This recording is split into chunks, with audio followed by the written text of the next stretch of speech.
Hey guys, Bart here. I'm on my way over to my storage unit to work on the Evo, so I got some time to kill, and I wanted to make a quick video about dyno tuning and eTunes and their differences. I feel like a lot of people don't know that they have another option besides taking their car, to a tuner with a dyno. They're afraid because they don't know too much about e-tuning. So I'm hoping this video will help those people make a decision whether or not getting e-tuned is something for them. I went through both processes. I had my 2012 Ralliart tuned on a dyno. It was a fairly easy process. Had no complaints, but I really wasn't involved. Whereas now I'm getting my Evo tuned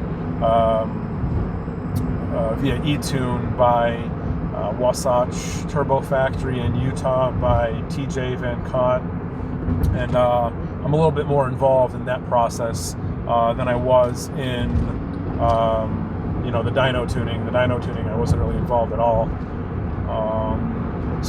I'll start out with dyno tuning, since it's kind of like a simpler concept to grasp, and I guess not everybody, but a lot of people will understand it right off the bat a little bit more.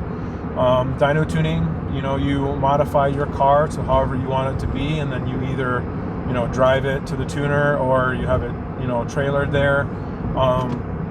And then the tuner does all the work for you. They tune it. You're not involved whatsoever.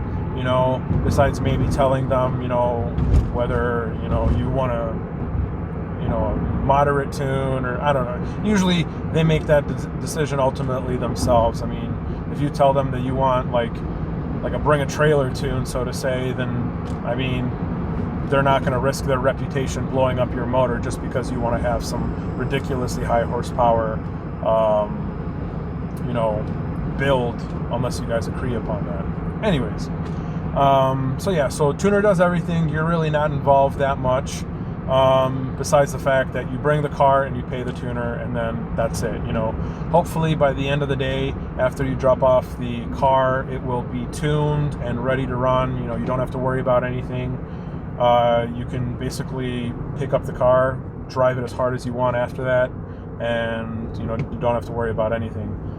E-tuning, it's a little bit different. The user is involved in the process a lot more. First off, you do have to prepare before you start e-tuning, and by that I mean you have to buy software and some hardware in order to do the tuning process. You also have to have a laptop with Windows, because that's mostly what the software runs on. So hardware-wise, you'd have to buy, specifically for Mitsubishis and Subaru and some Subarus, you have to buy a Tetrix cable. So that is an OBD2 that also you have a USB cable that runs to your laptop, and that's how your laptop and the programs communicate with your software on your ECU.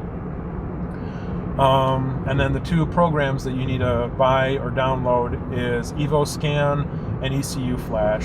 EvoScan is a program that basically reads all the functions that are going on your ECU, and you can read them live time. So you also use the program to log. So basically when you hit log, it starts to save all the information that you chose for it to read and save. And then Ecu Reflash, which I believe is the paid software, that's like $25-$30 or something like that. That program allows you to read your ECU, to read the information straight off of it. So you basically pull the tune off, and then you can upload the tune, and then, the program also is, it lets you tune, or it lets you make changes to your ECU, or the information from your ECU. So it has a bunch of little pull-down tabs, that make changes. So one tab will be for timing, and you can go in, and there's this, graph.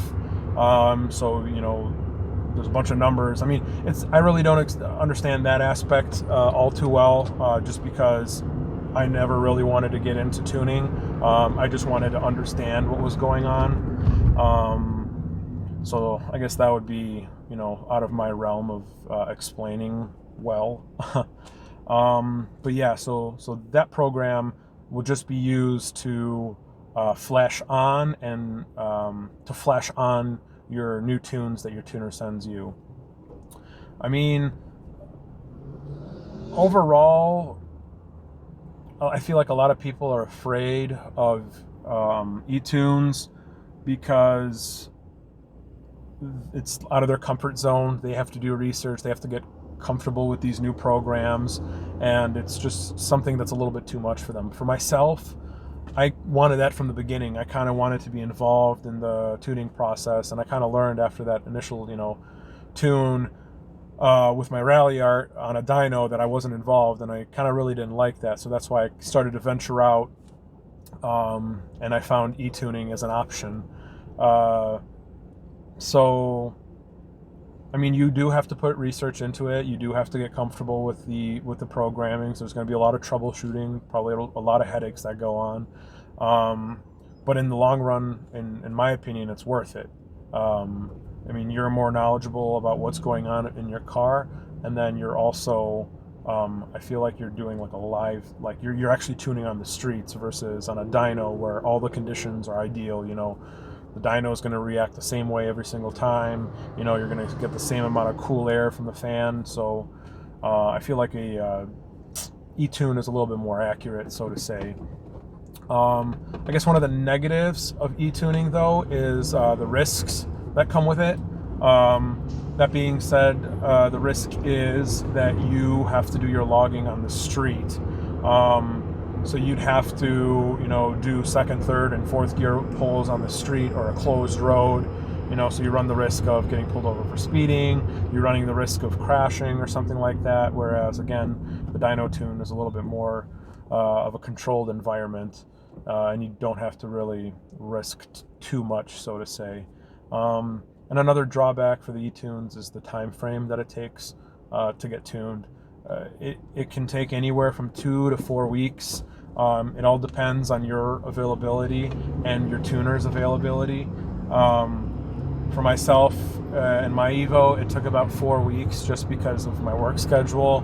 I really wouldn't be able to upload the new flashes, so to say, the new ROMs that my tuner would send me until I was off at nighttime or something like that. And then by the time I have the logs done and I send him the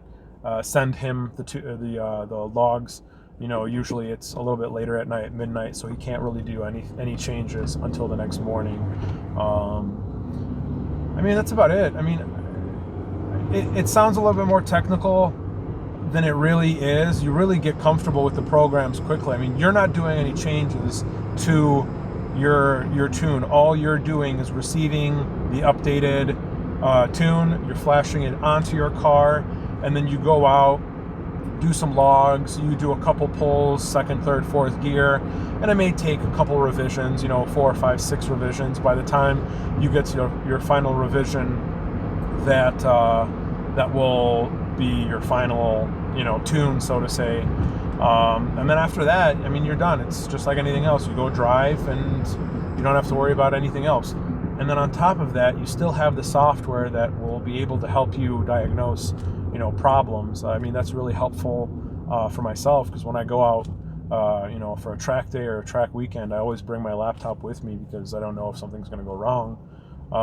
And I mean, if something does go wrong, if I notice that the car's knocking a little bit more than it normally does, plug in my laptop. Sometimes I'll be able to even do a log out on track if I can secure my laptop properly, and then I can read the information, and I have enough knowledge to figure out what's going wrong, and I won't make the changes, but at least I'll communicate with my tuner that, hey, this is going on. Do you want me to send you the log? And he can make the according changes if he needs to. So yeah, that's kind of, I guess, a quick and down and dirty on eTunes. I probably left out a little bit. I mean, if you guys want me to do a more specific video just on eTunes, then comment down below. Also, if you want me to do a video about something else, I mean, let me know. I have a lot of knowledge base on the Evo X and like Rally Art platform, which is basically identical. And I plan on making actually more videos here in the future about, you know, things to do, things not to do. So yeah, if you like this video too, also subscribe. I'd really appreciate it. I mean, these videos are meant to just be for fun. I'm not really looking out to be some crazy new YouTuber or anything like that. But yeah, also follow me on Instagram if you'd like. It's at SST_FTW. I actually post a lot more on my Instagram than I will be on YouTube. I don't have the time really to make these videos all the time. I have a pretty busy work schedule, and on top of that, sometimes editing takes a while. But I do plan on being active on YouTube. Hopefully I can squeeze out a video a month, if that's even possible. I will be trying to vlog track days, things like that, you know, posting new, you know, personal best times on tracks, and then also any changes, any major changes that I'll be doing to the Evo, I plan on documenting and sharing with you guys. So yeah, thank you very much. Take care, guys. Hope you enjoyed the video.